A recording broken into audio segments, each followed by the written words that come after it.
Estamos aquí teniendo, ¿no? Sí, sí, me espero. Eh, Estamos probando. Aquí ha habido aclamación de que queremos diálogo, diálogo y diálogo. Lo han dicho los mayores y los pequeños, hombres y las mujeres. Diálogo.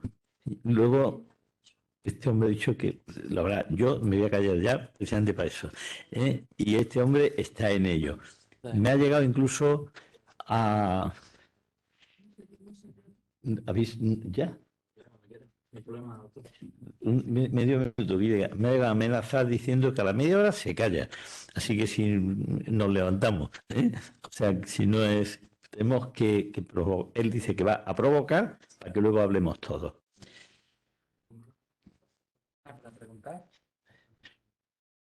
Cuando tú quieras.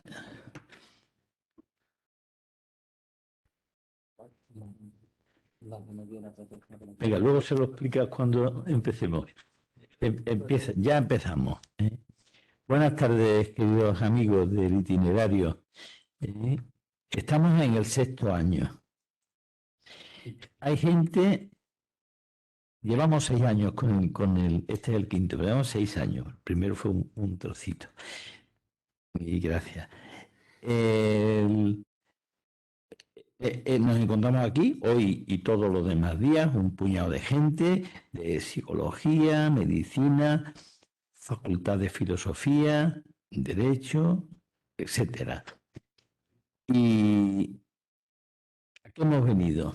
Hemos venido a removernos por dentro, a darnos ideas, a estimularnos ¿en qué? Pues en reflexionar, en producir y en dar. Eso precisamente es lo que hemos intentado, sobre todo el doctor Rodríguez Val y yo, a la hora de hacer el programa de este itinerario. Y la creación de la que vamos a hablar es poética, literaria, plástica, musical, de estilo, de forma, de contenido, combinación de todas estas cosas y luego exponerlas, sacar lo mejor que tenemos cada uno en nuestro día a día, en cada obra poética, que es cada acto que hacemos, cada minuto de nuestro día, semana, etcétera, que nos planteamos.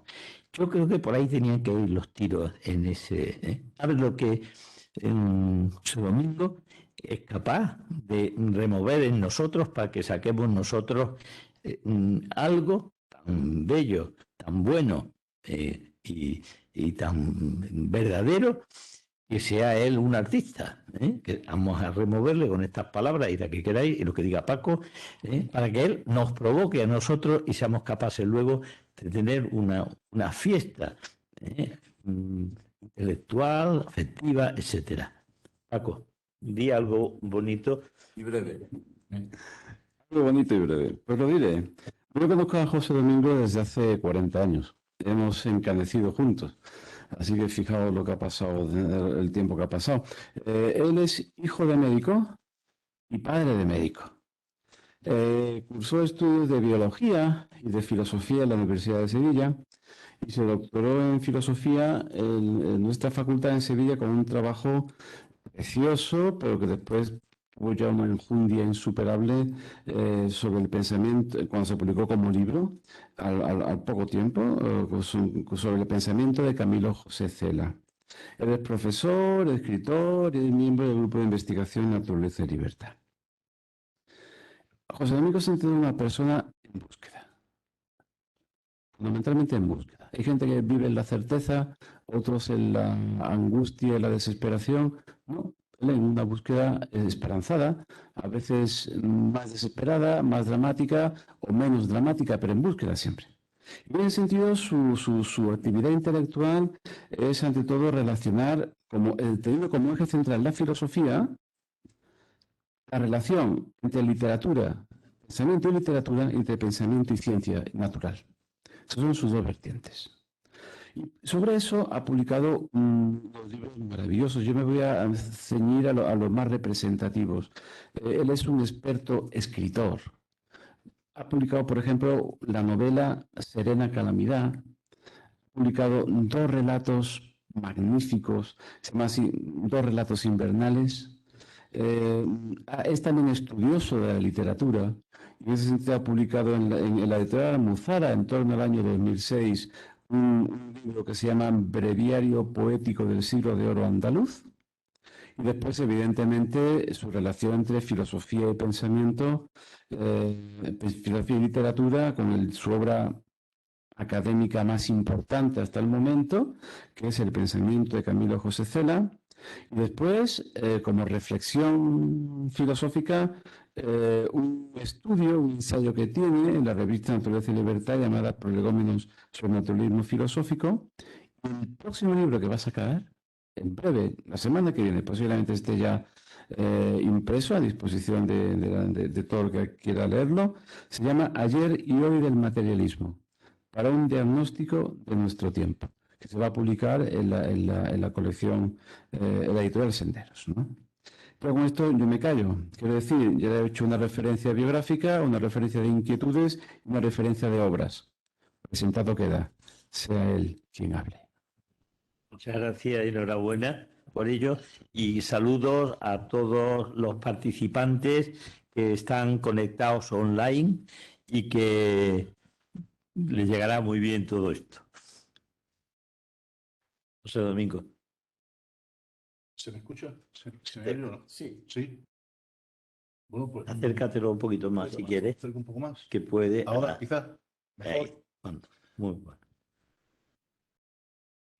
Sí. Bueno, pues muchísimas gracias a todos por su asistencia. No. No sé, dale al botón, así un botoncillo por ahí, o si no le pasas el micrófono. Prueba aquí en medio. ¿Ahora? Ahora quizás, ¿no? Sí. ¿Mucho? ¿Me tengo que acercar demasiado? Quizás, ¿no?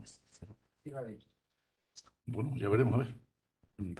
Bueno, pues eso, les decía que muchísimas gracias por su asistencia. Por supuesto, antes que nada, ¿no? Venir aquí esta tarde a escucharme a mí, pues no deja de ser un acto de gran generosidad.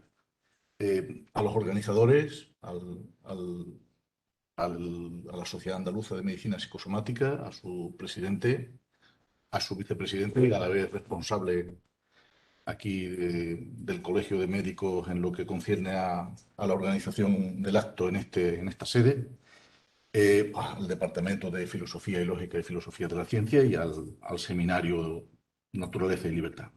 He dicho anteriormente y le he comentado a don Manuel que pretendía efectivamente ser breve. No sé si lo lograré. No está entre mis virtudes esa brevedad. Tampoco está la claridad.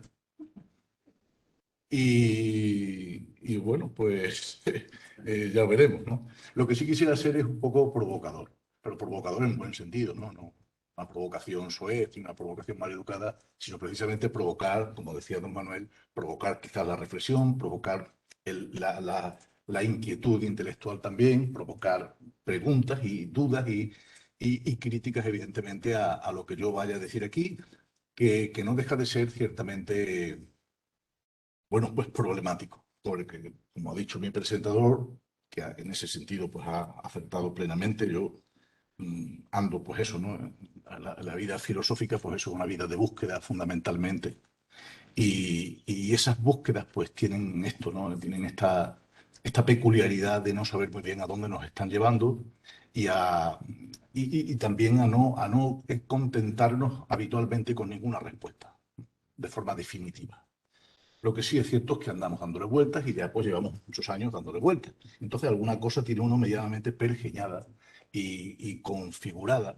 Y aquí pues vengo a hablarles un poco de algunas de estas cosas que uno tiene medianamente concebida, ¿no?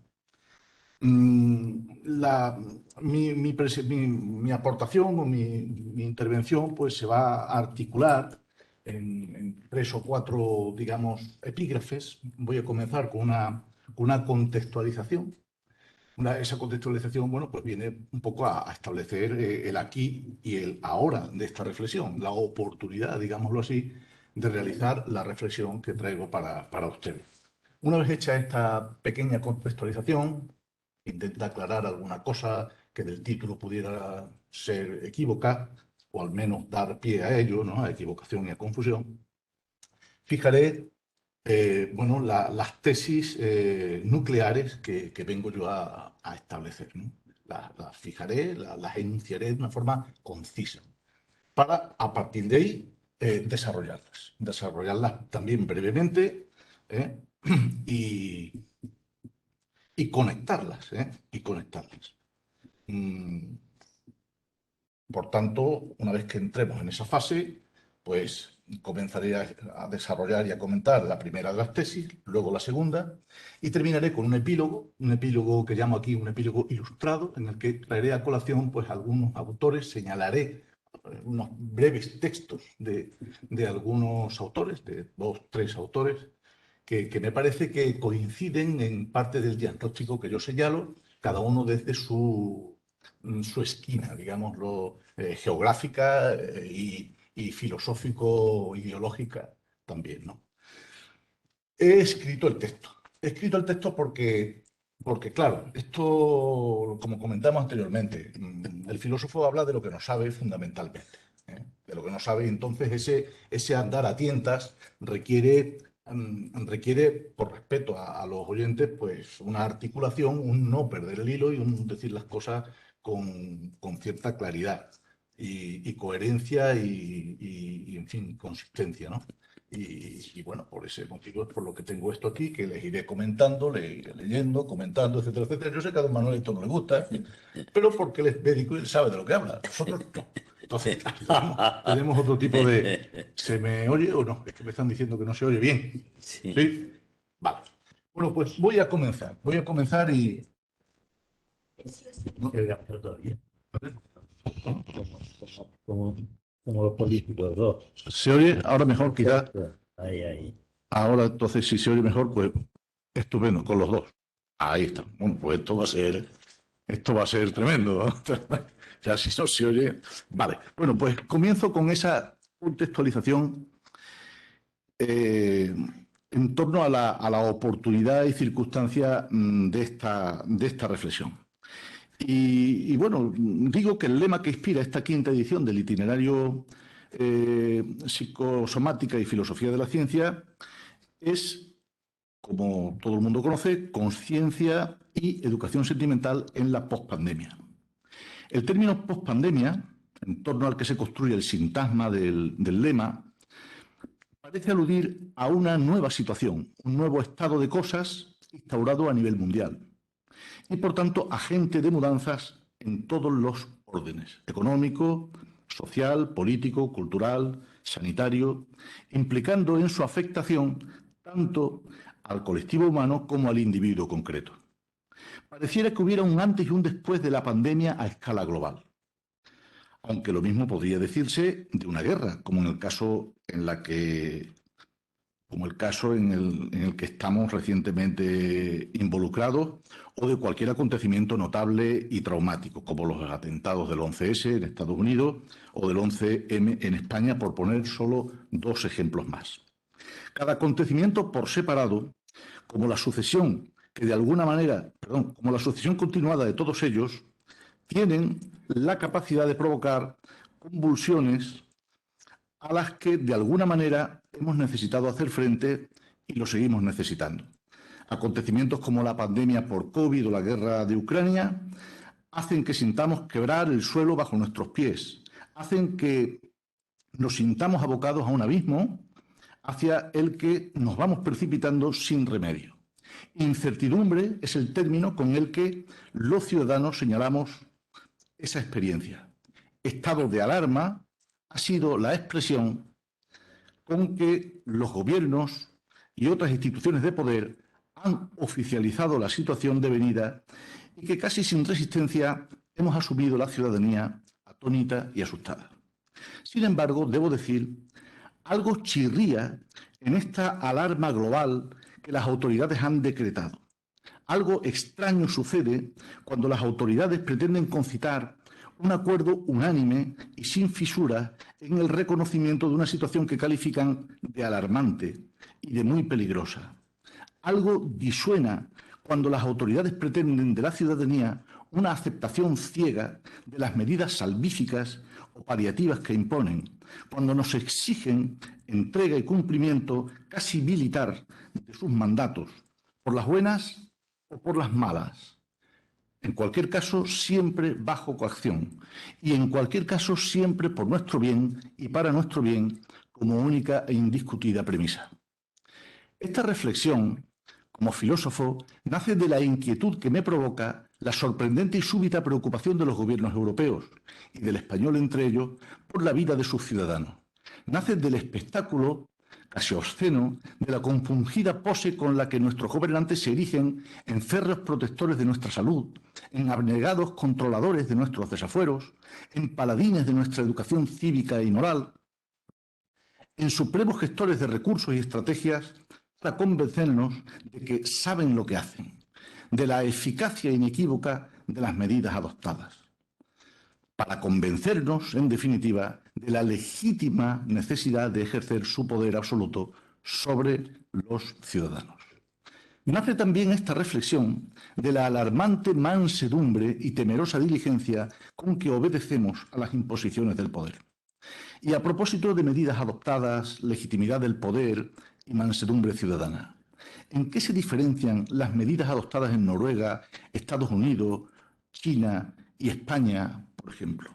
Es más, ¿en qué se diferencian la actitud y disposición de los gobiernos en referencia a la protección de sus ciudadanos cuando se trata de afrontar una pandemia como la que padecemos o, por el contrario, cuando se trata de declarar una guerra, intervenir en ella o evitarla? De momento, dejo solo apuntadas estas cuestiones, pero pensar en ellas con un mínimo de claridad, es decir, libres de la bruma mediática y de la coacción ideológica, en último término supone reflexionar sobre la condición humana, sobre la cultura, sobre la ciencia y el poder, sobre el conocimiento y sus limitaciones. Sobre todo esto, tan íntimamente interconectado y no solo en nuestro tiempo, es necesario reflexionar en diálogo con quienes antes que nosotros y junto a nosotros estuvieron y están comprometidos con una comprensión cabal de lo que somos y de lo que vamos camino de ser. Aunque parezcan lejanos estos problemas recién aludidos, son realmente implicados, entre otros muchos factores determinantes, por el asunto sobre el que vengo a hablarles hoy. El filósofo, hemos dicho anteriormente también, o al menos en parte ha sido aludido a ello, el filósofo no mora en un limbo de autocomplacencias intelectuales, sino en el mundo compartido, muy consciente y muy concernido por lo que sucede. Pero el filósofo busca, bucea bajo las evidencias con que otros se solazan al encuentro de algo que siempre se encuentra más allá de las apariencias. El filósofo mira de frente, se atreve a dudar y a pensar, y lo hace con una calma y determinación que acaso hoy, cuando sufrimos una casi patológica huida de la complejidad y demandamos respuestas rápidas, simples y que no comporten compromisos, resulten poco menos que anacrónicas. Quizá más tarde, y a tenor de lo que voy a comentarles, podamos volver sobre todo esto. De momento, tras este breve introito, regreso sin más demora a mi tema y me centro en él. Pero mi tema, en definitiva, no es otro que el ser humano. Todos los caminos de la reflexión filosófica conducen una y otra vez a lo mismo, a la necesidad humana de comprender lo humano. Conscientes de ello, comprometidos con la comprensión de lo humano, se puso en marcha este itinerario de búsqueda multidisciplinar que va ya por su quinta edición. En sesiones anteriores de esta misma quinta edición, 2021-2022, se ha hablado de conciencia, lo ha hecho don Juan Arana, de emociones y sentimientos, lo ha hecho don Francisco Rodríguez Valls aquí presente. Se ha puesto de manifiesto cómo se aprecian efectos de la experiencia pandémica en el ámbito de la salud mental, no solo física, y de ello nos habló don Ignacio del Pino. E igualmente, al hilo de estas consideraciones, se ha hecho referencia a la vulnerabilidad humana. Recuerdo perfectamente que a ello aludió don Manuel Álvarez, aquí a mi derecha. Conciencia, sentimientos, enfermedad y vulnerabilidad son notas, entre otras, constitutivas de la singularidad humana que en este foro se han señalado. Voy pasando a fijar lo que he llamado anteriormente las tesis nucleares. Por mi parte, he titulado mi intervención de este modo, en apariencia claro, aunque tampoco demasiado en cuanto descendemos a los detalles. Conciencia y emoción en la creación literaria. Digo en apariencia, claro, porque probablemente o posiblemente una gran mayoría de ustedes por creación literaria entienda la actividad consistente en producir obras de ficción o llamadas de ficción. Obras de las que se excluyen las de escritura científica y técnica. Obras, las literarias, producto, como suele decirse, del vuelo de la imaginación del autor, portadoras, ¿por qué no?, de alguna forma de saber o incluso de cierto conocimiento, pero eminentemente subjetivas y por tales relativas al sujeto y en nada comprometidas con la verdad y el conocimiento objetivados, cuya hegemonía ostenta, y así se proclama, la ciencia en solitario. En efecto, un importante haz de malentendidos y confusiones, fruto de otras confusiones devenidas e interesadas, hacen que la expresión creación literaria aluda a una actividad casi ornamental y, en cualquier caso, de segundo orden respecto a la ciencia, no complementaria a ella, ni aun menos superior o igual, sino inferior. ¿Por qué digo esto? ¿Y qué importancia pueda tener para traerlo aquí como objeto y asunto de mi reflexión? Lo diré de un modo directo y a continuación, durante el resto de mi intervención, intentaré desarrollar brevemente las ideas. Primero, entiendo por creación literaria toda forma de saber expresado lingüísticamente, es decir, cifrado en una lengua habilitada por el lenguaje, es decir, por la capacidad humana de comunicación simbólica, incluida la forma de saber que llamamos conocimiento científico.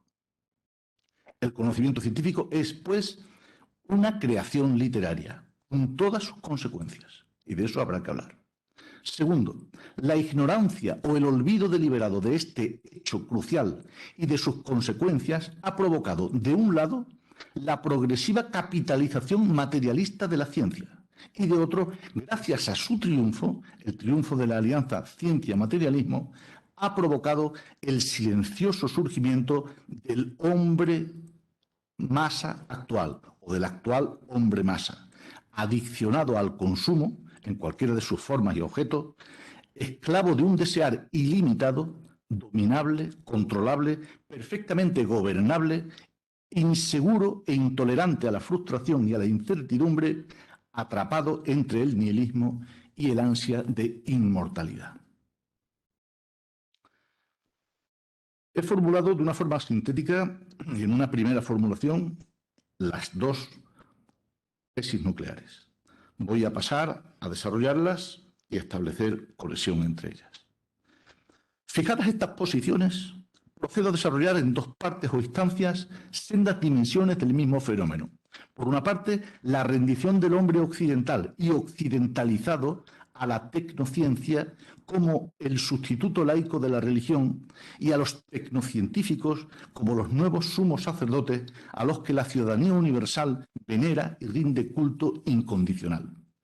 Por otra, las consecuencias que a modo de padecimientos pandémicos se ha instalado en nuestro mundo, un mundo marcado por la renuncia del ser humano a buscar el principio justificador de su existencia, confiado en que serán los científicos y sus traductores simultáneos, políticos y divulgadores, liberados, por cierto, de toda responsabilidad personal, ocultos bajo la abstracción sacralizada de ciencia, ya convertida en institución anónima, como los términos Estado, poder o dinero.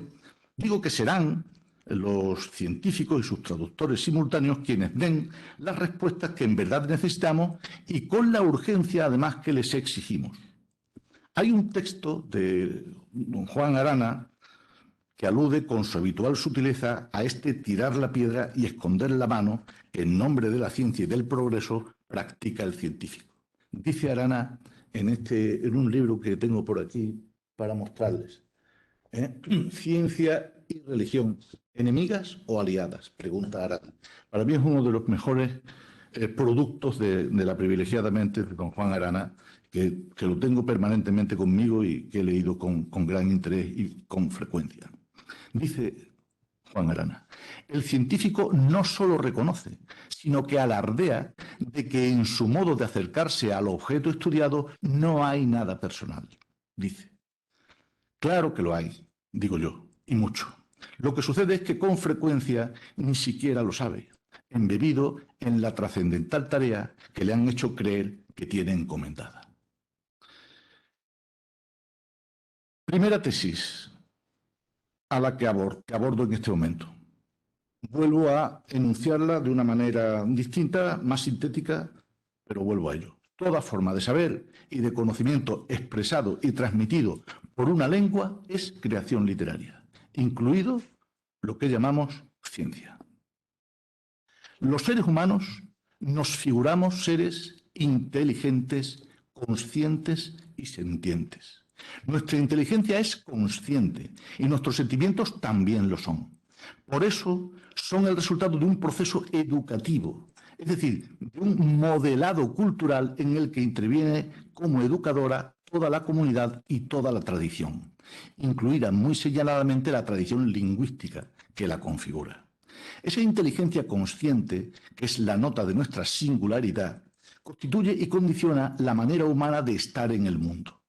Y la manera humana de estar en el mundo, desde nuestra inteligencia consciente, es transformando y construyendo.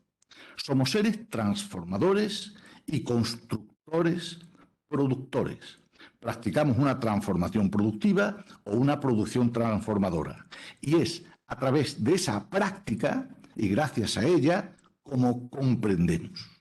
La comprensión nace, pues, de la acción transformadora y constructivo-productiva, que no olvidemos es acción inteligente y consciente. Gracias a ella generamos la comprensión intelectual consciente acerca de lo producido y transformado, comprensión que es siempre de lo producido y de lo transformado, no de algo distinto. Comprensión que es acumulativa, transmisible y en permanente construcción, es decir, en permanente reelaboración. La comprensión, por tanto, es histórica y siempre incompleta y limitada. El acto transformador productor es, pues, un acto creativo, si bien, como digo, limitado y condicionado por la realidad transformada y por nuestra inteligencia consciente que, tampoco conviene olvidarlo, no es omnipotente. La capacidad creativa humana, pues, no es absoluta, sino relativa, por eso es limitada. Y no solo eso, no solo es limitada, sino autolimitada. Esto es, limitada desde sí. Lo contrario hubiera sido la omnipotencia.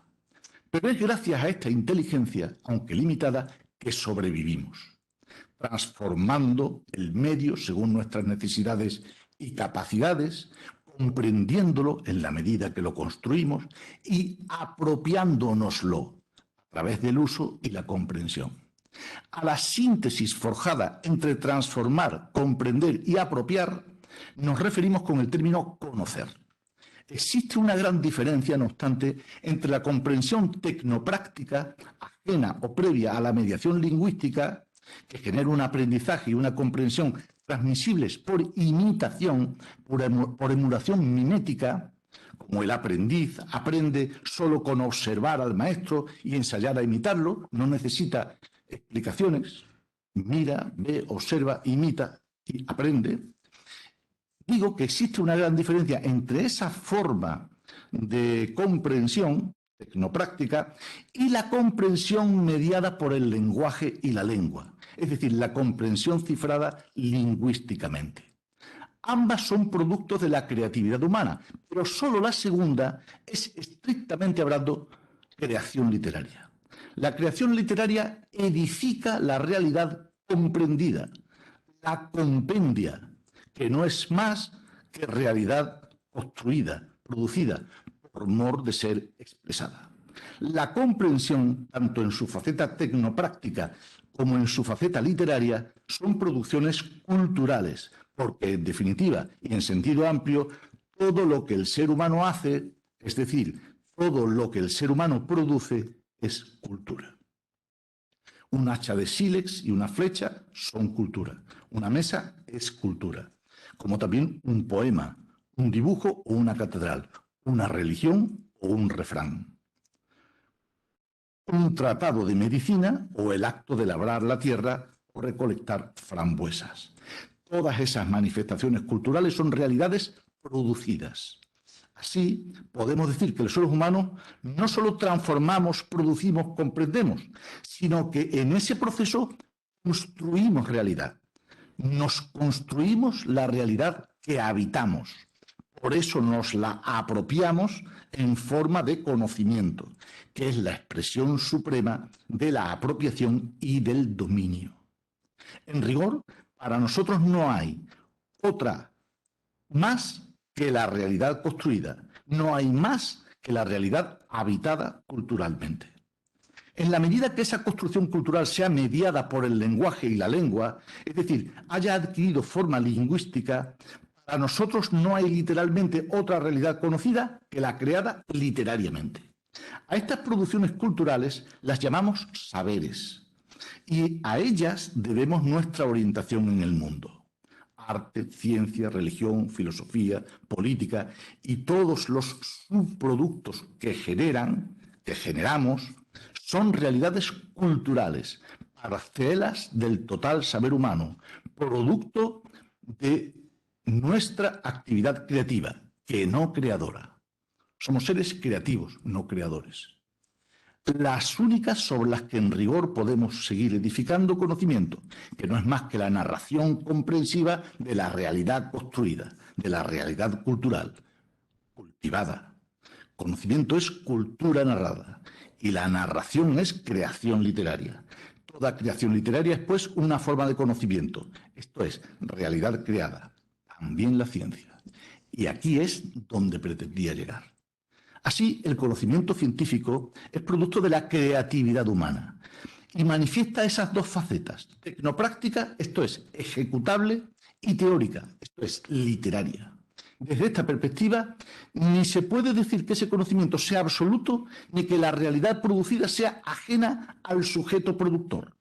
Por tanto, la verdad del conocimiento, en cualquiera de sus formas o grados, tampoco lo es. La verdad de la ciencia no es verdad absoluta, sino relativa, limitada e histórica. Condicionada culturalmente, no es un hecho aislado, no habla de hechos aislados. No puede. En rigor no hay hechos aislados, sino integrados en un contexto cultural en virtud del cual son identificables, o sea, nombrados, y restringida formal y extensionalmente al código lingüístico en que se expresa. Porque sin código lingüístico, importante creación humana, no hay ciencia ni forma alguna de conocimiento teórico, es decir, expresable.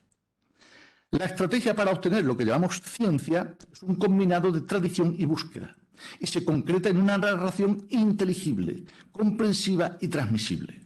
Su alcance, tanto en intensidad como en proyección, es limitado y arriesgado, como dice también Juan Arana. Luego volveré sobre ello. No absoluto, infalible y trascendente, sino finito, imperfecto e inmanente. Esta consideración no cuestiona la validez tecnopráctica de la ciencia y los notables logros de su aplicación.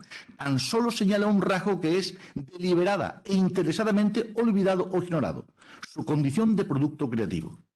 Es lo que he llamado en otro contexto ficción verídica. ¿Por qué? ¿Por qué ha sido interesadamente oculta e ignorada esa condición de producto creativo de la ciencia? Porque eliminada esa condición queda manifiesta la consideración opuesta. Y lo opuesto a creación es descubrimiento. Esta consideración sobre la ciencia, conocimiento no construido, es decir, no ficcionado, sino descubierto, está íntimamente asociada a la vieja concepción materialista de la realidad y del ser humano. Por tanto, asumir acríticamente la tesis de que ningún otro saber ostenta el grado de verdad y validez de la ciencia por ser ajenos a la supuesta objetividad del descubrimiento, supone, quiérase o no, asumir en su plenitud el materialismo filosófico, que desde el siglo XVI, y aún antes, incluso desde los siglos XIII a XV, pugna por sellar su alianza con la ciencia, de tal modo que la prueba de la verdad del materialismo, la hace residir en la propia verdad de la ciencia. El materialismo es cierto porque es cierta la ciencia, que a su vez es producto de una concepción materialista de la realidad. algo que hoy es aceptado por la inmensa mayoría de la población instruida, occidentalizada, sepa o no lo que realmente está. Por eso yo declaro sin ambajes el triunfo del materialismo. En este libro al que ha hecho alusión Paco y que ha tenido la gentileza de publicar la editorial Sendero, aquí está el editor, sobre el ayer y el hoy del materialismo. Ahí declaro, sin ambajes, repito, el triunfo del materialismo, que es el triunfo de la lógica del descubrimiento frente a la lógica de la creatividad. Materialismo convertido en ideología, es decir, convertido en instructor del sentido y el valor de todo lo real, incluido el ser humano, por la vía legitimadora de la ciencia, supuestamente objetiva, desinteresada y ajena a la tradición cultural e incluso ajena al lenguaje en que se expresa. Una supraideología que condiciona y dirige nuestra existencia y a la que pretende que pleguemos su sentido, el sentido de nuestra existencia. Bien, pues desde estas consideraciones abordo a continuación la segunda parte de mi exposición. Abordo la segunda tesis que enunciaré más adelante, pero que nace de lo que llamo las consecuencias del supremacismo cientificista. El triunfo silencioso del materialismo, en cualquiera de las máscaras tras las que se oculta, que son muchas, cada vez más, filosóficas e ideológicas, como por ejemplo neopositivismo, naturalismo, cientificismo, evolucionismo, digamos que estas son un poco las de marca filosófica, capitalismo, comunismo, socialismo, democracia liberal, socialdemocracia, que son las de la órbita ideológica. Ven ustedes que meto en la misma órbita ideológica materialista las democracias, las socialdemocracias, el comunismo, el socialismo, son máscaras de lo mismo. Digo, el triunfo silencioso del materialismo ha propiciado, amparado en el desarrollo exponencial de la ciencia y su interesada divulgación, y no solo con objetivos comerciales, que el hombre occidentalizado haya reducido su horizonte existencial a la finitud, obturando así cualquier vía de acceso o conexión con la dimensión trascendente, espiritual o mistérica que todas las tradiciones históricas han cortejado durante siglos como facetas de nuestra humanidad y como fuente de sentido existencial. La antigua religiosidad ha sido suplantada por el culto ciego y cegador a la ciencia, bajo la premisa de su condición salvífica, hasta incluso atisbar su cercano triunfo sobre la muerte. En ese sentido, en esa línea, asistimos a una sobreproducción de libros como este, ¿no? La muerte de la muerte, etcétera, que hablan precisamente de cómo va a ser vencida, pues nada, dentro de nada vamos a elegir si morimos o no.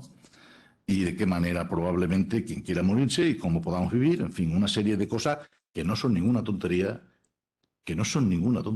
Hay que leer este tipo de cosas para saber quiénes están detrás de todo esto. Son científicos y premios Nobel de altísimo renombre. ¿Estamos? Bueno, pues eso. De manera que el triunfo sobre la muerte parece ser que viene a ser algo así como lo que faltaba, ¿no? La uniformidad en los modos de pensar, impuestos por la universalización tecnocientífica vía consumo y trabajo, esto es, vía divulgación, deslegitima por superada y supersticiosa cualquier apelación a la comprensión del ser humano y de la existencia en términos de trascendencia, agotando nuestro horizonte de comprensión en un presente desconectado del pasado y volcado hacia un futuro al que serán otros quienes nos conduzcan como ganado amansado con promesas de plenitud virtual y de inmortalidad gozosa.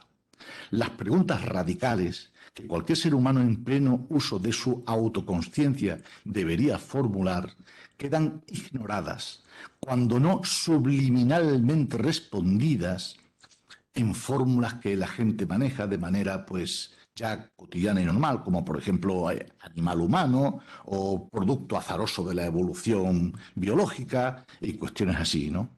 Digo que respondidas a veces subliminalmente para quienes no tienen una noción clara de qué es lo que la ciencia dice, pero también explícitamente para quienes buscan esas respuestas solo en la ciencia, respuestas abordadas y propiciadas y ofrecidas por una ciencia y una ideología asimiladas y popularizadas en torno a la idea forjada ad hoc de progreso. La noción de progreso es otra de las nociones que hoy están perfectamente ancladas e insertas en la idea científica del progreso y no en otra forma de progreso. Como si nunca en ningún tiempo pasado hubiera habido auténtica plenitud vital y auténtica felicidad. Nada más que ahora, cuando nos pueden hacer un recambio de corazón, contratamos a un coach con estudios en psicología que nos active cada mañana, o podremos hacer dentro de muy poco turismo espacial, esa avanzadilla de la futura diáspora humana. Juan Arana advierte una vez más de ello. Dice Juan Arana: conviene tener presente que la pregunta por el origen radical de todas las cosas, y yo digo, incluidos, claro está, nosotros mismos, es una pregunta crucial, de máxima urgencia para cada uno de nosotros los mortales. Hasta ahí la cita. Impedir que en cada uno de nosotros surjan esas preguntas, o que surjan, pero ya marcadas como naipes defectuosos por una ideología omnipresente y asfixiante, constituye el mayor de los peligros a los que hoy nos enfrentamos. El mayor atentado contra nuestra libertad y nuestra humanidad, el mayor atentado contra el individuo, que es claramente olvidado, sometido, unidimensionalizado por la tecnociencia y el poder que interesadamente la financia. Haber cifrado nuestra dependencia en un saber limitado y falible, como el saber científico, es, a mi modo de ver, el mayor de nuestros errores históricos. Tal es el enunciado de la segunda tesis que les presento. La repito. Haber cifrado nuestra dependencia en un saber limitado y falible, como el saber científico, es, a mi modo de ver, el mayor de nuestros errores históricos. Tal es el enunciado, repito, de la segunda tesis que les presento. Juan Arana pone de nuevo el dedo en la llaga. Dice: ya hemos visto que la ciencia no es otra cosa que un puñado de verdades arriesgadas. Anteriormente ya aludía yo a esto. Con riesgos medidos, eso está claro, dice Juan, pero riesgos al fin y al cabo. Ahí la cita. Ignorar el riesgo, desplazarlo en favor de la certeza científica, una certeza que ignora sus límites, y adoptar el modelo de ciencia todopoderosa, nos convierte en seres no ya vulnerables, sino que hace de nuestra vulnerabilidad, cuando por cualquier acontecimiento tomamos conciencia plena y doliente de ella, un mal insoportable del que tenemos que librarnos por cualquier medio técnico o médico o un híbrido de ambos. Este es el motivo por el que la muerte es concebida como la suprema expresión de nuestra insoportable vulnerabilidad, de tal modo que se proclama el deber de superarla. Estos libros hablan de deber moral por parte de la ciencia de superar la muerte. Deber moral. Hasta qué punto, por tanto, efectivamente la ciencia es instructora de sentido, instructora de valor. El advenimiento de la pandemia, como la guerra cercana, ponen de manifiesto con total claridad lo que digo. Pero no hace falta llegar a esto para percibirlo.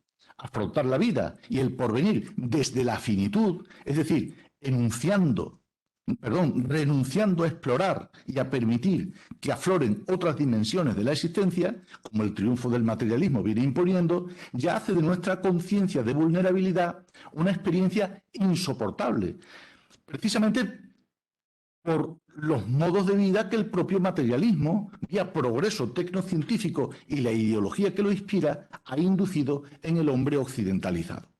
Modos de vida marcados por la abundancia y la comodidad. Para conquistarlos, para conquistar abundancia y comodidad, se trabaja.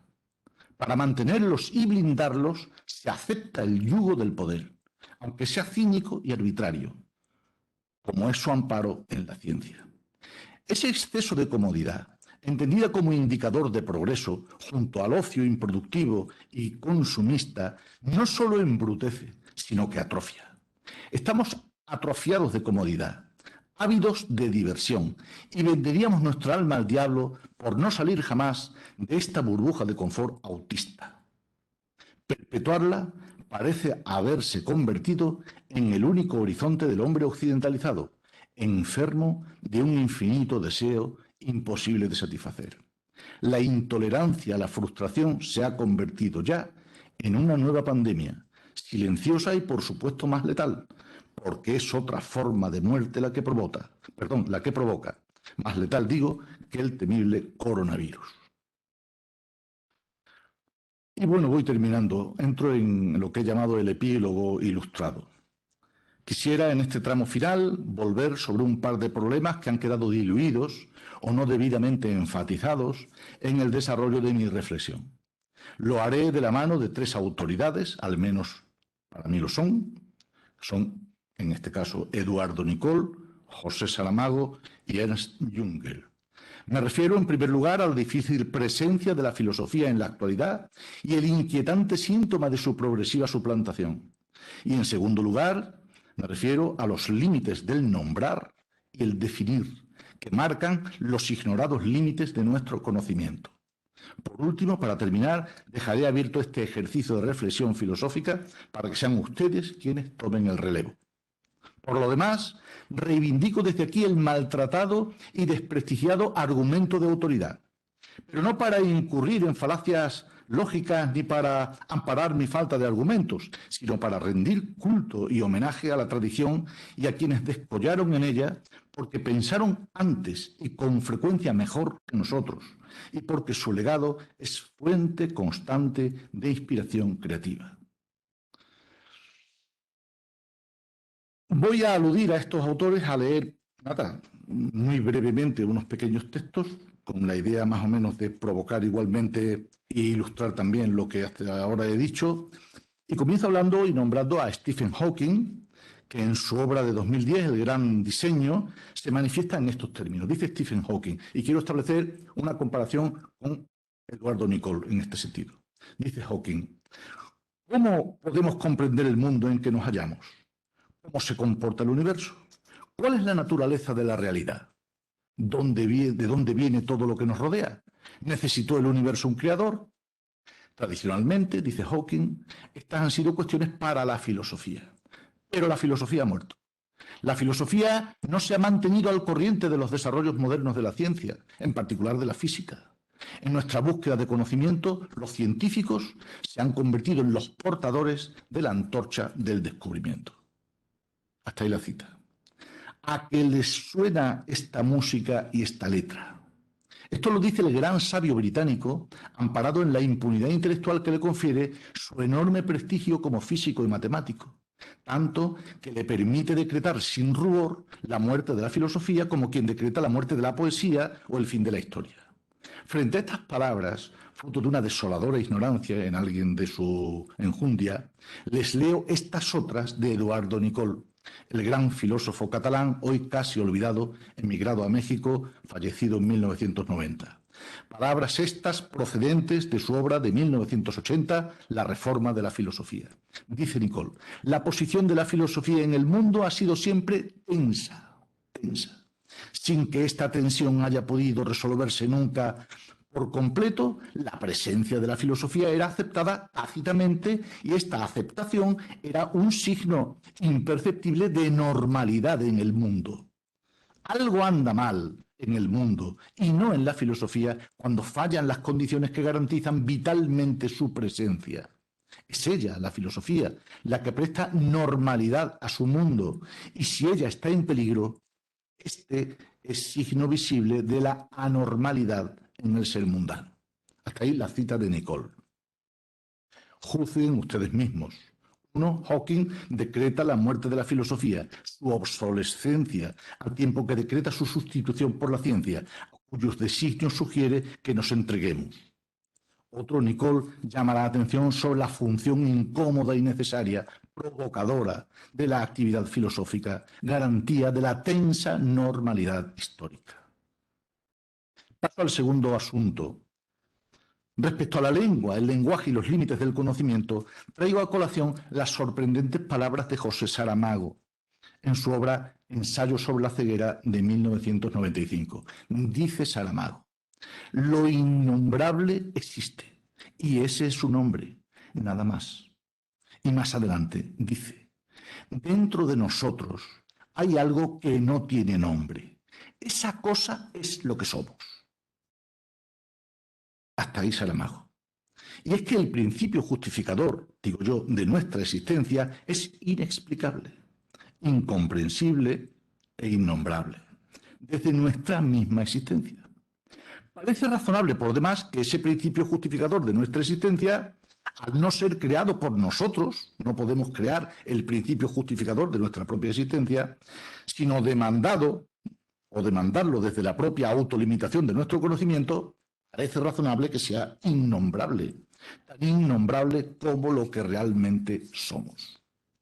Por último, y en la misma línea de Saramago, unas palabras sobre la realidad de lo divino, que es por definición precisamente lo innombrable, divo, ¿no? Lo que está ahí, las grandes divos, que no son lo inalcanzable, ¿no? Las grandes divas de la moda o de la pasarela son inalcanzables. Unas palabras de quien fue testigo de todo el siglo XX. Nació en 1895 en Heidelberg y muere en 1998 en Bilfingen, en la Alta Suabia. Con lo cual, pues es que vive 103 años. Vive 103 años. Ernst Jünger. Se manifiesta así en Los Titanes Venideros, ideario último, de 1995, 3 años antes de morir. Dice Jünger, la realidad de lo divino es para mí innegable, pero igualmente difícil de definirla, darle nombres. Los dioses siguen siendo cosa en sí, y más en la actualidad, cuando parecen haber sufrido una profunda metamorfosis. Para mí, en la naturaleza, en el cosmos, hay una dimensión divina, sacra,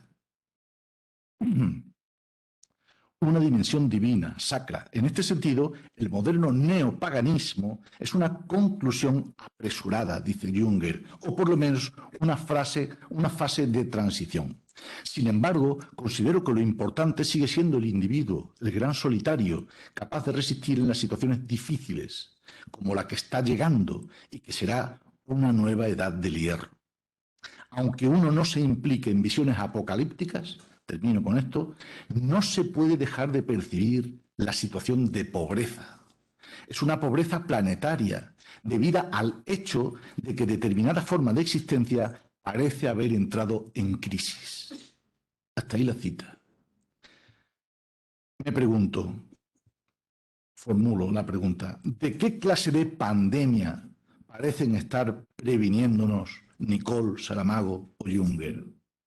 ¿Qué percepción de síntomas les llevó a acordar sus diagnósticos casi al mismo tiempo, en torno a los años 80 del pasado siglo, sin conocerse, y desde muy distintos lugares del mundo?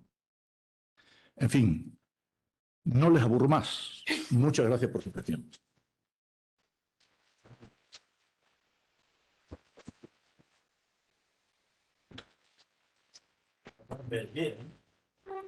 Va por el pie. Gracias, Domingo, por el esfuerzo que has hecho, por lo que has tenido que comprimir todo esto, y muchas gracias por tu claridad.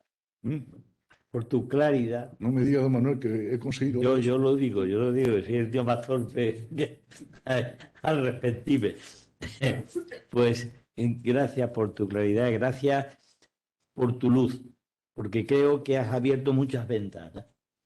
Yo tengo por ahí una frase que es cambiar los espejos por ventanas.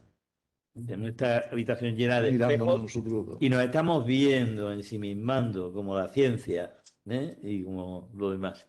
Pero se trata de cambiar, alguno hay que dejar, para tomar conciencia cercana de la propia identidad o existencia. Bueno, pues vamos a cambiar aquí los espejos en ventana, que creo que has empezado como si dijeran que vuelve el COVID, que hay que abrir la ventana. Pues, Paco, tú estás más cerca, tienes que ser el primero. Feliz, porque me ha gustado mucho la provocación. Creo que es muy certera, precisamente en un mundo que la necesita. Y esto yo quería, he tomado una nota precisamente para aportar al diálogo. Voy a ser breve, no voy a, pero porque hay muchas cosas que decir. Eso es. Pero mira, hay unos versos de Claudio Rodríguez, que es un poeta castellano fantástico, maravilloso, en un libro que se llama Desde mis poemas, que dice así: toda claridad viene del cielo, es un don, no se halla ante las cosas. ¿Por qué nosotros nos empeñamos demasiadas veces en querer vivir fuera de las cosas, en lo absoluto? Lo absoluto es lo que está disuelto, lo que está separado de nuestras circunstancias vitales. No darnos cuenta de que estamos en camino. Vivir lo que otros nos dicen, en la certeza más que en la búsqueda. Y precisamente estuve el otro día en la Escuela de Ingenieros dando una conferencia. Sí, no la leí esta vez, Manolo. No suelo leerlo nunca, nada más que hace un mes. Y después de mi charla estuve fuera de hora, fuera del aula donde la impartí, más de una hora hablando con los alumnos. Lo que vi en ellos, especialistas en tecnociencia, fue una ansia excesiva de vivir ajeno al riesgo, en la certeza. Es decir, en lo que otros les dicen. Porque si uno asume su propia condición menesterosa, de poca cosa, contingente, de estar en camino, ve que aprender y educarse es educarse en el camino, precisamente, en lo que uno no sabe todavía, en la búsqueda de lo que uno no sabe, no en la certeza de lo que ya sabe. Esos alumnos estaban desorientados, porque buscaban unas certezas que no pueden venir de las cosas mismas, que solamente pueden venir del cielo, apelando a esta palabra de Claudio Rodríguez. Y por lo tanto, y ahí concluyo y quería pedirte tu opinión, a modo también de comentario y tu reflexión posterior, es que se nos ha olvidado, por vivir en la certeza, el diálogo. El diálogo sincero que nace del corazón y que le pregunta a otro, a la cara de otro, en busca de su palabra para orientarse a uno mismo. No se busca instrucción, que me digan, que me enseñen, que venga uno y me dé el buen consejito para seguir. Eso es lo que hacemos con la ciencia. Y al fin y al cabo, nosotros no sabemos ciencia. Nos creemos lo que dicen los científicos, en la mayoría de las veces. Error, grave error. Confiamos en lo que nos dicen. Y tú decías, José Domingo, ahí te apoyo, nos estamos convirtiendo en hombres masa a fuerza de obedecer los designios absolutos de alguien que nos dice lo que es la verdad, en lugar de pensarla. Que sirva este comentario para que amplíes esa idea del hombre masa que me ha parecido un medio muy relevante en tu texto y que sirva también como una reivindicación de la filosofía, es decir, del estar en camino, de que no vivimos en lo absoluto, sino que vivimos en la menesterosidad de un riesgo que necesariamente debemos asumir como seres humanos que somos. Es radical en nosotros asumir el riesgo, no vivir fuera de nuestra existencia, vivir en las manos de lo que otros nos dicen. Sí, sí, en cierta medida yo estoy muy de acuerdo con lo que dice. Asumir el riesgo y la incertidumbre. Ser capaz de movernos en la incertidumbre. Me ha recordado tu comentario hace unos días en una reunión familiar, en fin, alguien que compartía con nosotros el rato, no lo conocíamos, pero por otras circunstancias se sumó a la reunión familiar. Hablando ya un poco de todo, este hombre se dedica a la publicidad. Hablando ya un poco de todo, pues ya tocó temas de educación, de sistema educativo y tal y cual, y venía llamando la atención de que en Inglaterra existe una asignatura que es debate. Decía, comentaba allí, debate. Y ya puse oído, digo, ¿eso qué? Sí, sí, eso que hacía falta aquí y tal y cual. Digo, eso de debate. Sí, sí, sí, esto se adiestran en desarrollar un tema, defenderlo, ese y su contrario. Digo, anda que bien. Digo, ¿y eso es instructivo? Sí, sí, digo, ¿instructivo por qué? Digo, me parece una absoluta tropelía, ¿no? Además, una estafa a la inteligencia de los muchachos. Y eso, ¿no? Porque el debate no es diálogo. El debate es, bueno, y por supuesto, defender una posición y la contraria es no creerte ninguna de las dos. Y sobre todo, practicar una sofística de la peor especie y desde luego, haber renunciado a la búsqueda de la verdad. De cualquier forma de verdad. Es una renuncia ya instalada en el programa educativo, que subliminalmente está diciendo renunciemos a eso. Toma tú tu verdad, la que te dé la gana, ponte a debatirla, pero no busques a alguien que te acompañe en la búsqueda. Ese es el diálogo. El diálogo es una búsqueda en común. El diálogo es lo que Sócrates predicaba. Una búsqueda comprometida, pero con la verdad. ¿Se llega? No. Pero en el camino de la búsqueda nos vamos encontrando los que realmente andamos concernidos y comprometidos con ello. Pero te encuentras con Pilatos, Claro, ¿eh? Constantemente. que te dice y que es la verdad. No, ando buscándola. Claro. Ando buscándola. Lo que sí detecto es lo que no lo es. Un comentario sobre eso. Lo que sí Fíjate, detecto es lo que cuando no dice es. Pilato lo de ti aletheia, no se espera.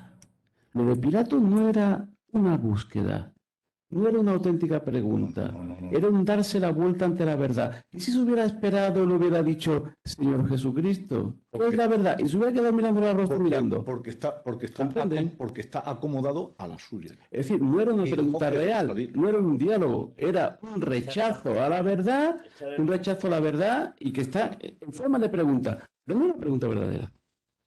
Te va adelante. Pues, vaya.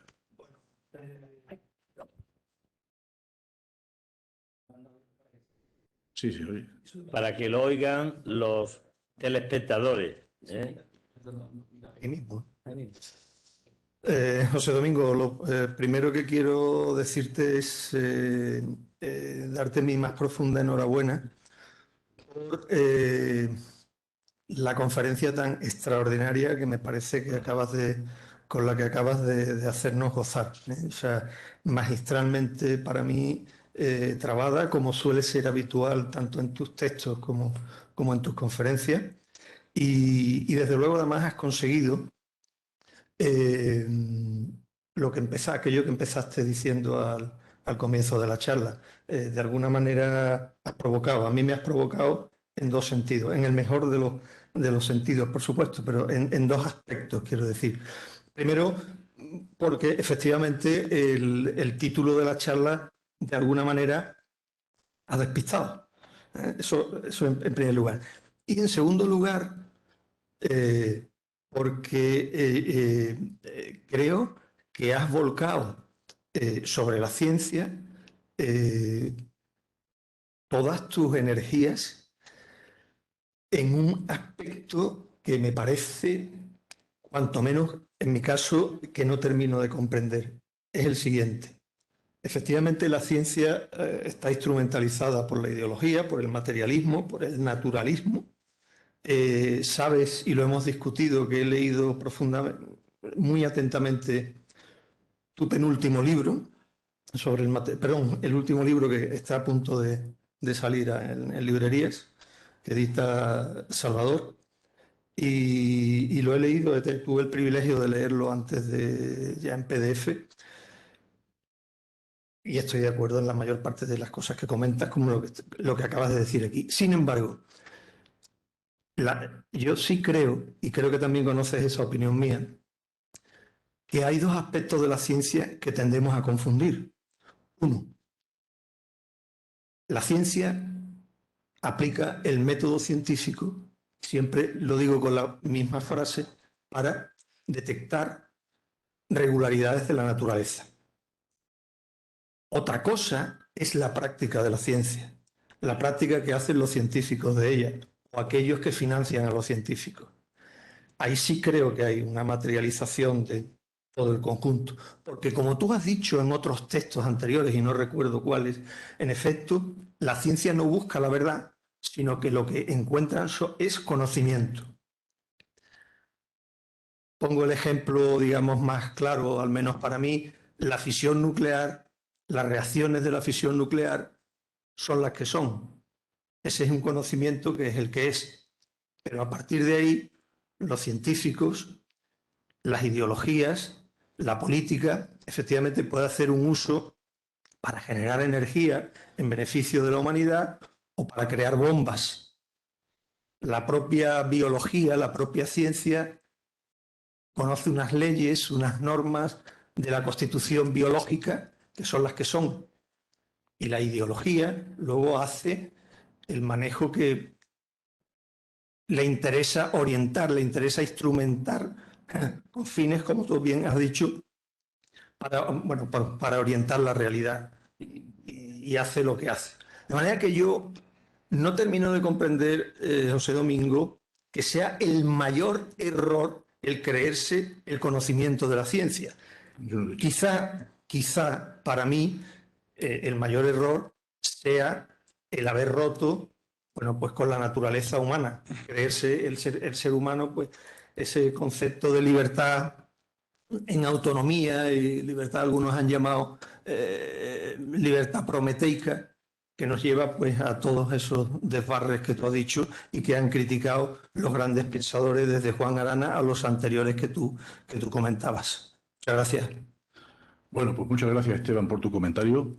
Y vamos a ver, primero, no entro en la reflexión o en la consideración acerca del método científico. Tú hablas de método científico, no voy a entrar ahí.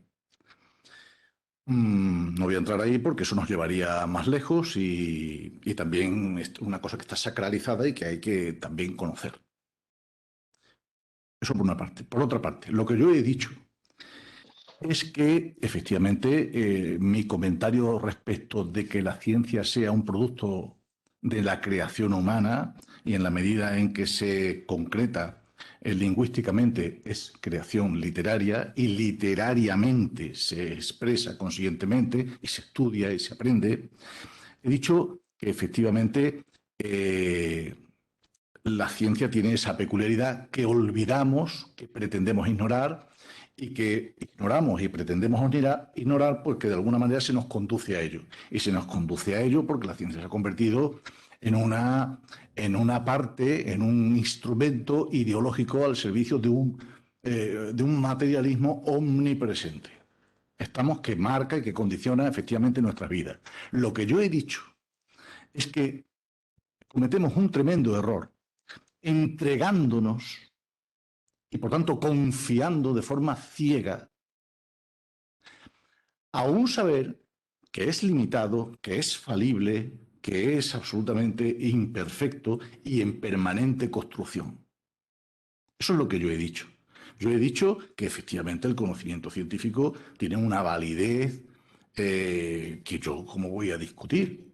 También critico la idea de progreso centrada exclusivamente en el progreso científico. Es decir, como la ciencia se desarrolla, estamos progresando. No, vamos a ver. Eso hay que estudiarlo y eso hay que discutirlo y eso hay que precisarlo.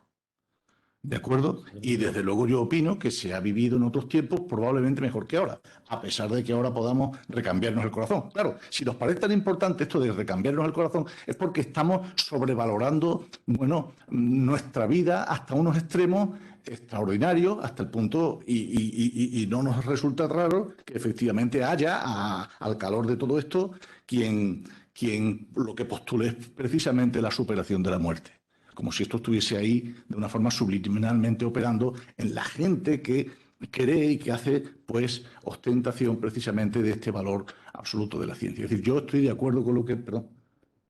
Sí, no, yo estoy de acuerdo. Yo estoy de acuerdo con lo que tú dices, pero en ningún caso yo he efectivamente considerado que la ciencia, primero, sea inútil, por una parte, y segundo, he distinguido, creo que bastante claramente, entre lo que es la construcción del conocimiento científico y lo que es su utilización ideológica interesada, que es la que nos tiene realmente atrapados y esclavizados.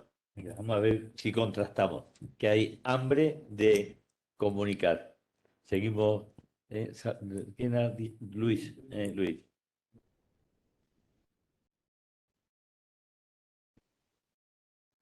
Bueno, has dicho, Domingo, que habías venido aquí esta tarde a provocar y ciertamente yo creo que lo has conseguido, ¿no?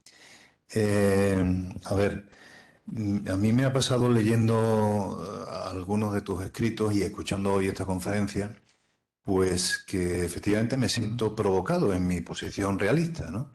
Tú has sostenido varias tesis, pero me voy a centrar en tres que a mí me resultan enormemente provocativas y te voy a hacer, con cierto afán polémico, espero que me permitas polemizar contigo, pues te voy a hacer una pregunta relativa a cada una de estas tesis, ¿no? Has dicho que todo discurso es literario.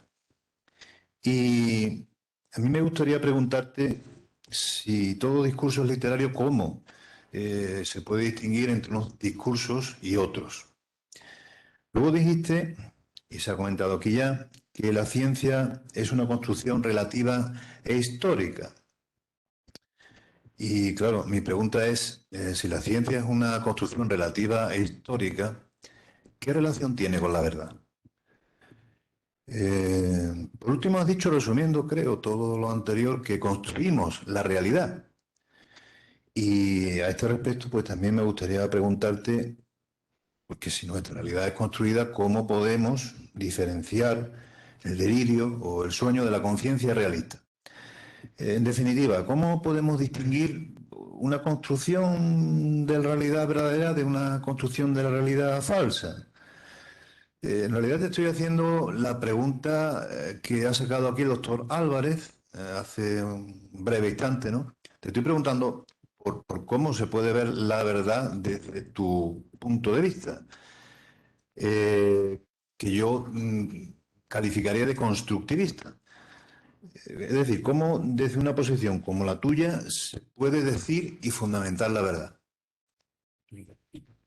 Bueno, vamos a ver. Muchas gracias, Luis, por tus comentarios, como siempre, pues muy acertados e incluso incisivos. Vamos a ver, primero, discurso literario. La expresión discurso literario no la he manejado yo, pero en cualquier caso sí que he hablado de una construcción literaria de la ciencia, un relato, una narración literaria, que es la ciencia en su faceta teórica. Luego había una faceta tecnopráctica, que es la que te conecta efectivamente con la realidad, que es siempre realidad construida. Siempre es realidad construida. Nosotros, yo parto de esa premisa, construimos, producimos, transformamos. Y en ese proceso comprendemos. Verdad depende del nivel al que quieras manejarlo. Porque la verdad que hemos construido y producido, la realidad que hemos construido y producido en la medida en que la conocemos, bueno, pues eso es verdad. Conozco la verdad de esta mesa.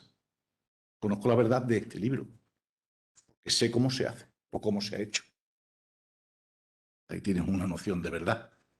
Ahora bien, sobre todo contra lo que estoy es contra que se nos pretenda vender la mercancía de una conquista, de una verdad absoluta con estos mimbres constructivos o con estos mimbres transformadores, cambiantes, históricos, porque claro, son construcciones históricas, pero no construcciones históricas de un edificio. Construcciones históricas quiere decir que está sometido a un devenir histórico que va a cambiar, va a remover, como los movimientos que se pueden hacer en los muebles de esta sala.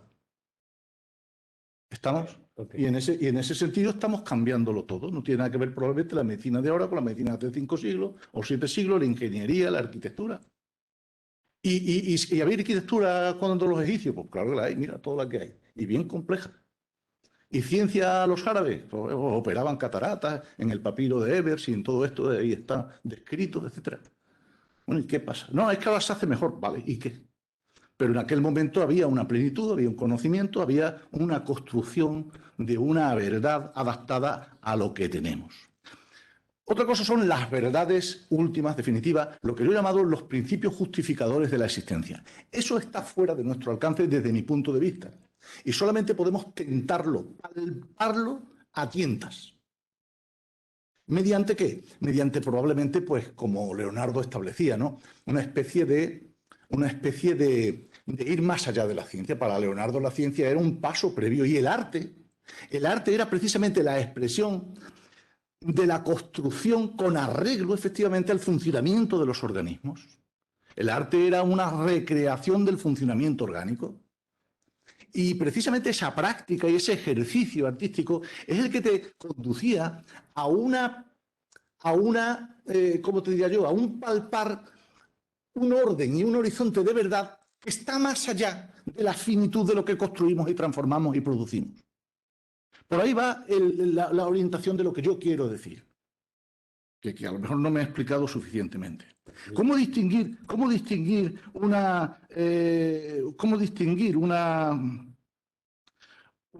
decías tú, una realidad de otra? ¿O cómo distinguir los distintos discursos literarios? Pues de esta manera. El poema, digamos, apunta y propicia una activación, una actividad mental, intelectual, que no lo propicia, pues, ¿qué te digo yo? Otra cosa, otro saber, otro acercamiento a lo que hacemos. Siempre nos acercamos a lo que hacemos y lo comprendemos en función de que lo hemos hecho. Lo que no hemos hecho no lo entendemos. Domingo, vamos muy bien. Bueno, Pero pues tenemos yo que ver digo la esto. dinámica, Y luego, por último, y quedan 10 minutos. ¿cómo es que construimos la realidad? Bueno, vamos a ver, conscientemente. Nosotros habitamos una realidad que construimos conscientemente. Una vez más, la conciencia es el gran instrumento que nos distingue y que nos sirve efectivamente para generar la realidad en la que habitamos, que es el mundo en el que habitamos. Más allá de lo que habitamos y más allá de lo que habitamos, nosotros no sabemos nada. Vale. Hombre, no quiero extenderme. Vamos a dejar, es que no podemos. Ya, evidentemente. Vamos a dejar que participen todos. Hombre, Avelina, no te había conocido, Claro. embozada, como viene. Ah, es que estaba ahí. Claro. Claro, sí. Rápidamente. Tiene que ver. Es que ponte al revés. Se te oye, Avelina. Ah, bueno, es que quizás no te oigan los. Vale. Bueno, tiene que ver con algo que se ha aludido y que tú también has... No está Ignacio. Cógelo tú. Aquí lo has cogido. Bueno. De lo que has dicho, has aludido últimamente sobre la cuestión, que ya lo habías dicho al explicar, la primera tesis, de que toda forma de saber, transmitida por una lengua, pues es condicionada por el estar en el mundo, que es distinto en cada momento histórico, tal. Lo que me ha llamado luego la atención es cuando has dicho rotundamente que reivindicabas el argumento de autoridad. Bueno, pienso que lo has dicho irónicamente para sacar a relucir a estos tres señores. Para provocar. Sí, y entonces, pues dar una cita de ellos, porque lo uno es contradictorio con lo otro, y yo estoy segura de que no piensas que el argumento de autoridad es lo más válido en teoría del conocimiento o en el conocimiento del hombre o en lo que sea. Vamos a ver. Pues precisamente, Avelina, he recurrido y he aludido, efectivamente, y he reivindicado el argumento de autoridad, primero porque creo en ello, lo que a lo mejor no me he explicado bien, y segundo, pensando en ti. Eso me lo has enseñado tú. Y me lo has enseñado tú y te digo lo siguiente. El dar que pensar. O sea, yo reivindico el argumento de autoridad precisamente en la medida en que me ofrece la posibilidad de continuar mi propia búsqueda. En ese sentido he hecho yo esa reivindicación. Y pensando, es que, vamos, he pensado, pensaba en ti pensando, escribiendo eso y teniendo eso en la cabeza. Porque me lo enseñaste hace muchos años. Oye, pues has aceptado. No sé si estás de acuerdo en esta consideración. Luisa. No, claro, por eso lo he dicho. Yo he dicho que no para construir la forma, ¿no? sofismas, ni para construir ningún tipo de esto, ni para amparar mi falta o mi pobreza de argumentos, sino precisamente para admirarme y para conectar con la tradición. Porque lo que está pasando en este mundo es que la tradición queda obsoleta. Aquí nadie ha tenido nunca nada que decir. A partir de ahora, claro, como estamos descubriendo, pues el descubrimiento nos lleva a decir que todo lo anterior pues eran patrañas que esta gente inventaba. Bueno, De ahí la necesidad del diálogo. exacto. Y de la escucha. Y de la escucha. Atenta. Y tal. Más, Luis. Perdón, y Salvador también. Aquí. Salvador primero y luego Luis. Pero tenemos que caber todos. Sí. Hola. Por supuesto, Domingo, pues felicitarte por tu magnífica exposición y me asumo al comentario de que efectivamente indiferente no deja y provoca enormemente. A mí la parte que me ha dejado un poco más reflexivamente, un poco, digamos, como suspendido es la interesante asociación entre ciencia y creación literaria mediada simbólicamente con sus propios códigos y que hace de la ciencia pues, un producto cultural como cualquier otra actividad humana. Pero también la conexión de esa dimensión simbólica, creativa, con la instrumentalización en el poder, ¿no? Su capacidad de absolutizar de alguna manera una respuesta o incluso la propia verdad como un criterio de verdad excluyente de otra posibilidad, como una autoridad, ya que estamos hablando de eso.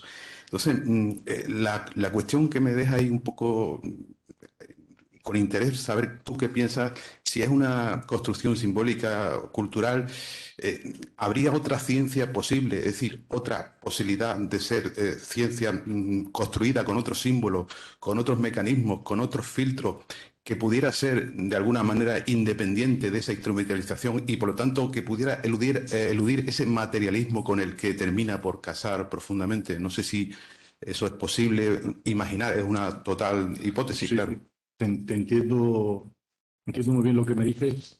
Y claro, vamos a ver, aquí el problema es llamarlo ciencia. El problema primero es llamarlo ciencia. Es un término suficientemente contaminado o suficientemente, digamos, afilado en su conceptuación como para pretender decir que podemos hacer ciencia o otra ciencia distinta. Hay dos cosas. Una que me parece a mí que es por la vía de la estimulación intelectual que provoca el arte. El arte, ¿no? Los saberes que van más allá, efectivamente, de esa pretensión tecnopráctica que nos limita. O sea, el hacer es muy interesante porque nos lleva a comprender, pero tendríamos que ser capaces un poco de dar el salto hacia una forma de hacer menos utilitaria, menos práctica y más exploradora de otras dimensiones. Se abriría, pienso yo, nuestro cerebro, como se le abre al niño el cerebro para asimilar el lenguaje o para el pensamiento simbólico o para muchas otras cosas. Creo que por esa vía es por la que había que transitar. Y por otra parte, claro, ¿cómo vivir? Pues desde mi punto de vista resistiendo. Hay que ser reactivos, hay que resistir. ¿El resistir qué quiere decir? No creérselo todo, no someterse tan fácilmente. Esa resistencia, eso también nos abre a otras formas de ver, de pensar. El pensamiento nos lo abre. Si me limito a obedecer, que es lo que hacemos borreguilmente, pues yo cierro el pensar. Pues que lo cierro. Y paso ya realmente a acomodarme y a pedir. Denmelo hecho. Y asustarme. Oye, que este va a esto, oye, que lo otro. Y tú te asustas. O sea que hay, primero, desde el punto de vista ético-práctico, una resistencia y desde el punto de vista intelectual, una apertura a otra dimensión por otras vías productivas, diría yo. Muy bien. Salvador, que tenemos que dar sitio a la mesa. Sí, pero y ya está. Ya Muchas gracias, Domingo, por la conferencia muy interesante, provocadora. Y bueno, yo el comentario también quiero que sea un poco provocador, ¿no? Perdón. Que quiero que mi comentario sea también provocador, ¿no? Porque quizás en las facultades de ciencia pues puede resultar tu conferencia provocadora, pero nosotros que más o menos conocemos tu discurso o lo que ocurre con la ciencia, pues no es tan provocadora. Ya lo sabemos, digamos, ¿no? Pero yo quiero poner un ejemplo, ¿no? Creo que las cosas con ejemplos se entienden mejor, ¿no? Lo que quiero decir, ¿no? Digamos que la ciencia, respecto al origen, por ejemplo, del ser humano, como que la has mencionado tú, ¿no? Es decir, hoy tiene un discurso que más o menos es que la vida surgió de la materia inerte y la materia inerte, bueno, una vez que surge la vida, a partir de un antepasado común y a través de la selección natural y de la genética, pues se pueden explicar todas las formas de vida, ¿no? Y eso es ciencia, eso es objetivo, o parece que es objetivo, ¿no? Sí, Lo que no es objetivo es la interpretación materialista de la ciencia, que vendrá a decir que ese proceso es azaroso y que, bueno, y que al final pues, la conciencia, por ejemplo, es un producto solamente cerebral. Que el cerebro no es solo causa necesaria para el pensamiento, sino causa suficiente, ¿no? O sea, tenemos unos datos científicos y una interpretación materialista de la ciencia. Pero la interpretación materialista, que como tú dices, es la dominante y se hace simbiosis con la ciencia o van de la mano, si se puede decir que, como se puede entender como ente, en realidad sí da una explicación del ser humano, ¿no? Entonces, hasta ahí yo creo que el diagnóstico lo podemos compartir, pero la provocación es la siguiente. ¿Cuál es la solución? Porque desde luego si la filosofía es una búsqueda sin término, si la filosofía es una búsqueda y nunca tiene una, como la ciencia o como la interpretación materialista de la ciencia, que tiene una verdad instrumental, que siempre es revisable, por cuantos descubrimientos científicos que se han dado por hecho ahora no lo son, se desmienten y cambian, ¿no? Pero sirven al menos como una verdad instrumental. Si la filosofía nos ofrece unas verdades instrumentales que puedan dar explicación, otro tipo de explicación a eso que explica la ciencia, yo no creo que con esa búsqueda sin término y dar por bueno que la filosofía es una búsqueda sin término, se pueda ofrecer una alternativa nunca real a un pensamiento tan prestigiado como la ciencia, ¿no? Un minutito. Vamos a ver, yo no pienso que haya que buscar una alternativa. No se trata de alternativa. Se trata de construir un saber que integre muchos otros saberes. La ciencia tiene su función y tiene sus verdades construidas. Desde el punto de vista que yo he defendido aquí, tiene sus peculiaridades. La filosofía de entrada, desde mi punto de vista, es un contraste.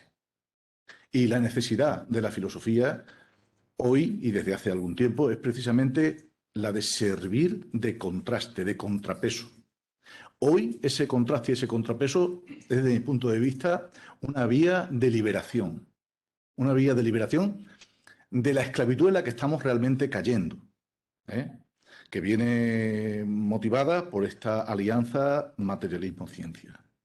Malentendida la ciencia, malentendida. Yo cuando digo esto no estoy malignizando la ciencia, estoy diciendo que se malentiende interesadamente con intereses ideológicos, comerciales, políticos, etcétera, etcétera. Eso es lo que yo estoy diciendo. ¿De acuerdo? ¿Perdón? Eso tienes que aclararlo. Es que esa es la madre del cordero. Hoy no. Eso es que esa es la madre del cordero. Eso hay que estar en ello. Sí, pero Pues no me conté. yo no quiero hablar de mi libro, pero en fin. Ana Mari, a las 9 desalojamos Así que, Salvador, irrepirablemente. tu pregunta, y con esto termino, tu pregunta, ¿qué solución? ¿Solución a qué? Ya. Pensar en términos de solución, precisamente pensar en términos científicos.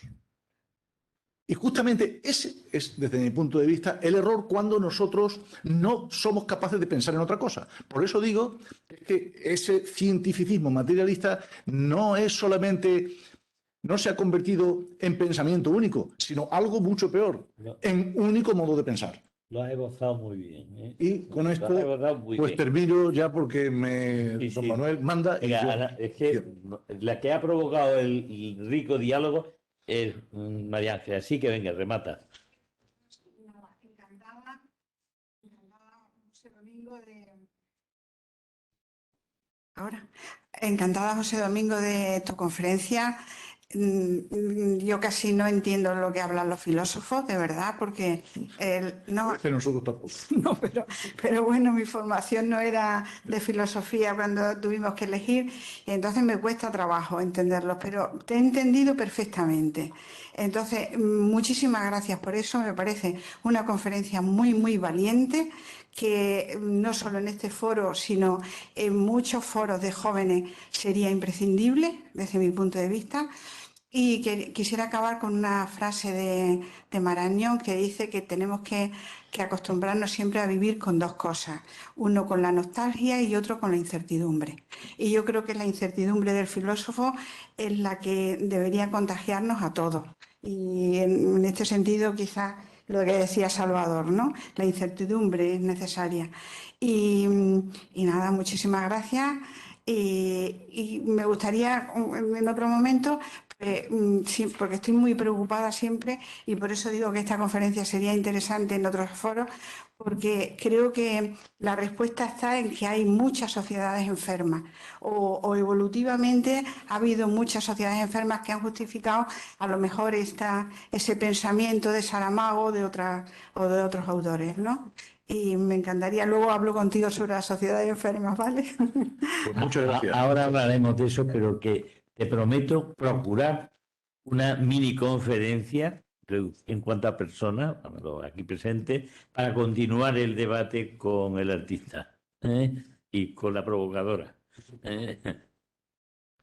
Muy bien, pues Ignacio, yo creo que tú tienes que decir algo porque te han hablado de tus delirios y tus cosas, o sea que tienes otro medio minuto. Bueno, lo primero, me ha encantado, como no puede ser de otra manera. Y dos cosas. Dicen que cuando el sabio señala, apunta con el dedo a la luna, el necio se queda con el dedo. Yo me he quedado con que entonces yo también tengo creación literaria y me ha encantado. Siempre ha sido una frustración y ahora ya me siento más satisfecho. Y luego, quitando a grandes figuras, pues me he acordado de Fito y Fitipaldi, el de Fito, el cantante, cuando dice siempre en la mano y no el puñal. Yo creo que la ciencia en este caso está como muy bien explicado y creo que por ahí hay que seguir, como decíamos varios, está siendo mal utilizada. La ciencia en sí no es mala, el puñal no es malo, depende de la mano quien la utilice. Y mal entendida, a punto. Y ya con esto nada más, si quieres acabar diciendo algo. Pues nada, que muchas gracias a todos por vuestra atención y si hemos pasado un rato medianamente agradable, pues yo me alegro mucho. Insoñable hace un mes en Bodega Palacio. En Bodega Palacio. Insoñable, o sea que muy bien. Un aplauso.